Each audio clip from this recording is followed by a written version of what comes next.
a militant kind of aggressive religiosity, sometimes called fundamentalism, has grown up in every single one of the major world traditions as a rebellion against this imbalanced world, a rebellion against humiliation, powerlessness. Religion has focused more and more on a narrow understanding of religious dogma. And there's a sense of rage expressed in religious terms. Every religion, as I understand them, has a history of intolerance, and every religion has principles for overcoming intolerance.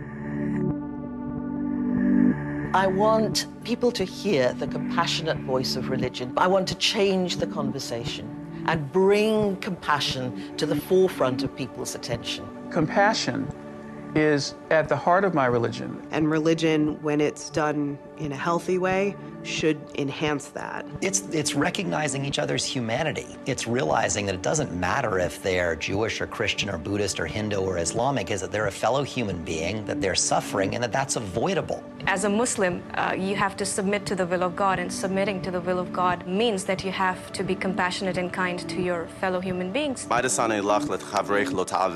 which is hateful to you, don't do to your fellow. Love thy neighbor as thyself. I am thy God.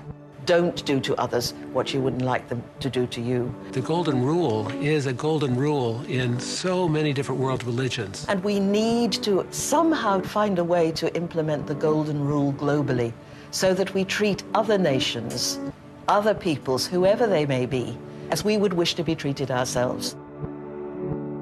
We need a charter for our own souls, for our own sake, but also for the sake of the world, the sake of our perilously divided world, which is, in one sense, drawn together more closely than ever before.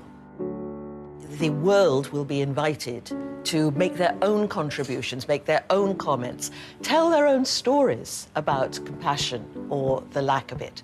The bus was rounding a hairpin corner and was suddenly sheared in half by a logging truck. I had broken my back, my pelvis, all my ribs. I had collapsed lungs and major internal injuries. At that point, a young man, not a doctor, not even a nurse, came and sewed up my arm with a needle and thread.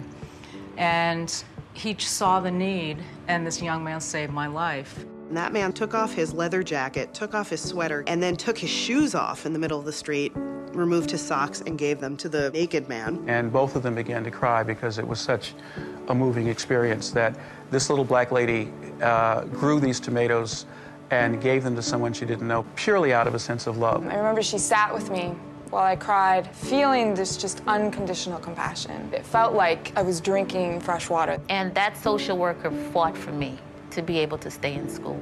And from there, my life evolved.